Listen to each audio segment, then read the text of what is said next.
them what is really in that bottle, uncle. This is a lie. A woman who broke our oath will say anything. Open his quarters now. I only wanted what was promised to me. It was for the covenant. You poisoned her for land, uncle. Not for any covenant. The kola knot had barely gone round when Sandra's uncle stepped through the gate, his agbada sweeping the dust, his eyes already accusing her before his mouth opened. 3 days earlier in Abuja, she had been closing a shipment order with David when her phone rang with a number she had deleted years ago, and her cousin's trembling voice told her that Ifeoma was wasting away and the elders were already calling it the curse of the broken covenant. She had not even packed properly. She had simply driven through the night, David's hand on her knee the whole way, saying nothing because there was nothing comforting enough to say. 3 years she had stayed away from this compound in the hills above Enugu. 3 years since her father stood beneath the Udala tree in front of the whole kindred and disowned her for marrying a man with no blood ties to their people. She remembered every word of that day, the chanting, the elder pouring libation to Engene, her own father's voice breaking as he said the words tradition demanded of him, even as his eyes begged her not to make him say them. She could still see that day clearly if she let herself. The elder had poured the libation into the soil and called on Engene to witness a daughter's betrayal, and her father had stood with his hands trembling at his sides, repeating words the kindred had fed him, his eyes wet even as his mouth condemned her. From this day, he had said, you are no daughter of mine until you return to the path your blood was sworn to walk. She had not cried in front of them. She had waited until she reached David's car at the edge of the village before the tears came, and even then she had told herself it was the last time she would ever weep over a tradition she had never agreed to be bound by. You should not have come, Uncle Emeka said now, blocking her path to the main house. Your father will not see you. The ancestors are already angry enough without your face reminding them of your sin. My sister is dying and you are talking to me about ancestors, Sandra said, pushing past him into the courtyard where her father, Pa Namdi, sat slumped on a wooden chair, looking 10 years older than the man who once carried her on his shoulders through the Eke market, buying her roasted corn and pretending not to notice when she ate his share too. He did not look up. You broke the oath, Sandra. Every firstborn daughter in this family marries within the kindred. Your great-grandmother swore it at the shrine of Engene with her own blood. You laughed at it when you chose that man, and now your sister is paying for your pride. The words cut deeper than any slap could have, but Sandra had not survived 3 years of being cast out, 3 years of building a life from nothing in a city that did not care whose daughter she was, to crumble now in front of an old man's grief. She walked past him into the small room where he fell madly, and what she saw stopped her breath in her chest. Her sister, once the liveliest girl in the village, the one who used to climb the mango tree faster than the boys, was now a skeleton wrapped in faded cloth, her skin grey, her eyes sunken so deep they looked like they belonged to a woman twice her age. They have been giving her herbs every evening, the house girl whispered when Sandra pulled her aside. Only Uncle Emeka brings the herbs himself. Nobody else is allowed to touch the bottle. He says it is the only medicine strong enough to fight the curse. That single sentence planted a seed of suspicion Sandra could not shake loose for the rest of the night. She sat beside her sister's bed until dawn, holding a hand that had once braided her hair, listening to a breathing that rattled like something already leaving the body. She thought of David, 300 kilometers away, probably awake too, waiting for her call. She thought of the import business they had built together from a single container of fabric, the same business her family had mocked as city nonsense when she chose it over staying to marry her cousin Obina as the kindred had arranged. One thing that business had taught her was that nothing, absolutely nothing, happened by accident when there was land or money sitting unclaimed. And the Okonko cocoa plantation, 300 acres of the richest soil in the state, sat untouched in legal limbo because tradition said it could not pass to a daughter, only to the next male heir. That heir was Uncle Emeka, provided Ifeoma, the last unmarried daughter standing between him and full control, was no longer in the way. Sandra did not confront anyone that first morning. She watched. She noted the hours Uncle Emeka visited the sick room. Always alone, always with a small brown bottle wrapped in old cloth, always insisting the house girl leave before he administered the dose.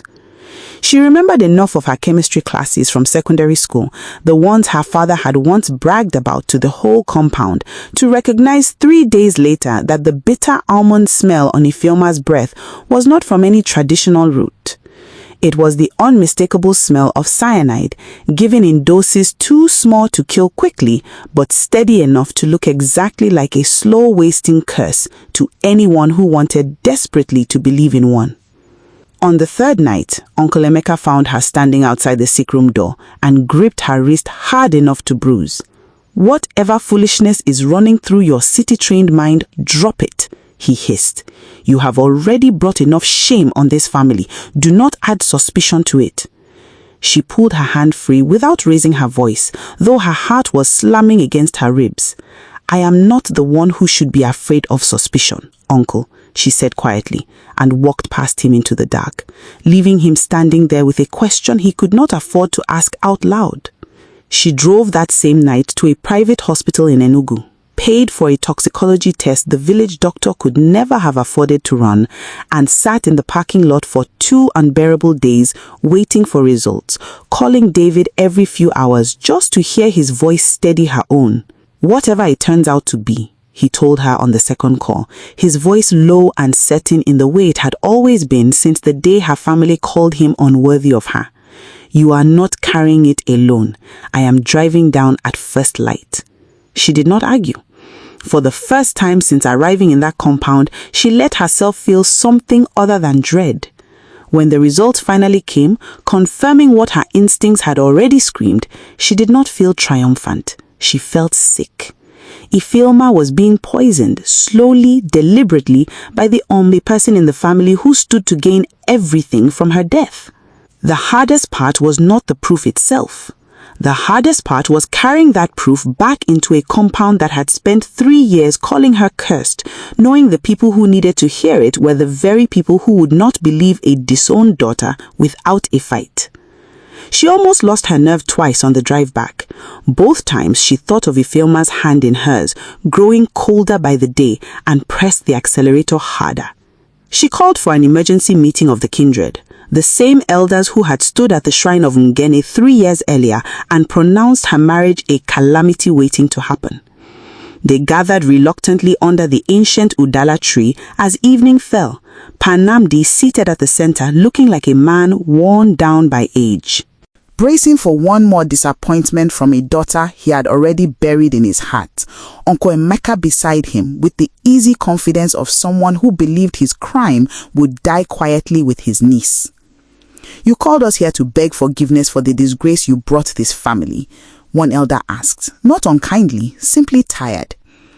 "I called you here to save my sister's life," Sandra said, laying the laboratory report on the low wooden table in front of them, her hands steadier than she felt. "Ifeoma is not cursed. She is being poisoned. The herbs Uncle Emeka has been feeding her every evening for 6 weeks contain enough cyanide to kill a grown man twice her size, given slowly enough to look exactly like the wasting sickness you have all been praying over." The courtyard went silent, in the particular way only true shock can create. The kind of silence that has weight, that presses down on every chest at once. Uncle Emeka's face drained of color, his earlier confidence collapsing into a stammer. This is exactly the kind of lie a woman who broke our oath would invent to turn this family against me and clear her own name." "Then let the doctors test the herbs in your own quarters," Sandra said, her hands steady even as her hands trembled against the table. "Then let them test the bottle you carried into her room last night, the one you thought I did not see through the window." 2 of the elders, men who had known Uncle Emeka since he was a boy stealing mangoes from this same compound, rose without another word and walked into his room before he could stop them. A murmur spread through the small crowd that had gathered at the compound gate. Once word reached the village that something was happening beneath the Odala tree, neighbors pressing close to see what the disowned daughter had dragged her family into this time.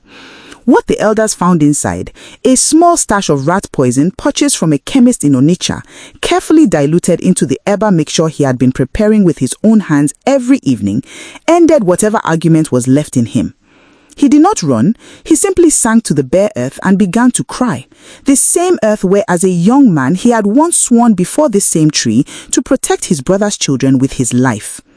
Panamdi's hands shook as he read the report a second time, then a third, his eyes moving from the paper to his dying daughter's window to the man he had trusted with the family's future for 40 years. The man who 3 years earlier had stood beneath this very tree and disowned his firstborn for marrying outside the kindred, now understood with a violence that nearly broke him where he sat that the curse he had blamed her for had never been real. The only poison in this family had always come from inside it, wearing a familiar face, hiding behind sacred tradition like a shield no one dared question. "Sandra," he said, and his voice cracked on her name the way it had not cracked since she was a small girl crying over a broken doll. "I sent you away for protecting a covenant that was never sacred. It was only ever a story old men told so that no daughter would ever ask too many questions about land or money." Ifeoma was rushed to a proper hospital in Enugu that same night, treated for the slow poisoning before the damage became irreversible, and within 3 weeks she was sitting up in bed, eating real food again, laughing at her own jokes again in the same room where she had nearly faded out of the world entirely. Uncle Emeka was handed over to the police the following morning, the cocoa plantation he had been so desperate to inherit alone, now placed under a court-appointed trustee until the family could agree on a fair division, one that for the first time in the family's long history did not exclude daughters by default. The kindred that once stood beneath the Odala tree to curse Sandra's marriage gathered again months later, but this time it was to apologize, elder by elder, in a ceremony nobody had a tradition for because nobody had ever needed one before. Panamdi traveled to Abuja himself afterwards, something he had never once done in 3 years of silence, and stood at Sandra's gate with his cap in both hands like a man twice his age, waiting to be let in or sent away. She did not slam the door. She did not gloat, though every right to gloat had been earned 1,000 times over. She simply opened it wide enough for him to step inside, sat him down at her own table, in her own home built by the husband he had once rejected, and let him say everything he had been too proud to say beneath that tree 3 years before. Sandra never asked the family to renounce the old traditions outright. She only asked them to stop using tradition as a leash on the women born into it. With part of her own savings from the Abuja business, she set up a small fund in her late grandmother's name to help any daughter in the kindred who married outside the village without losing her place at the family table. A quiet role that the elders, chastened beyond argument, agreed to without a single objection. By the time Ifeoma's wedding came the following year, to a man she chose herself, blessed openly by the same elders who once threatened calamity over broken covenants, the Udala tree had become a place of celebration rather than condemnation. Sandra stood beneath it that day, not as the daughter who broke an oath, but as the one whose courage broke a silence that had nearly cost her family everything it had left. Should family traditions ever come before a person's right to choose who they love? Tell us where you stand. If this story touched you, please like and subscribe. Share it with someone who needs it today. And drop a comment. We want to hear from you. God bless you.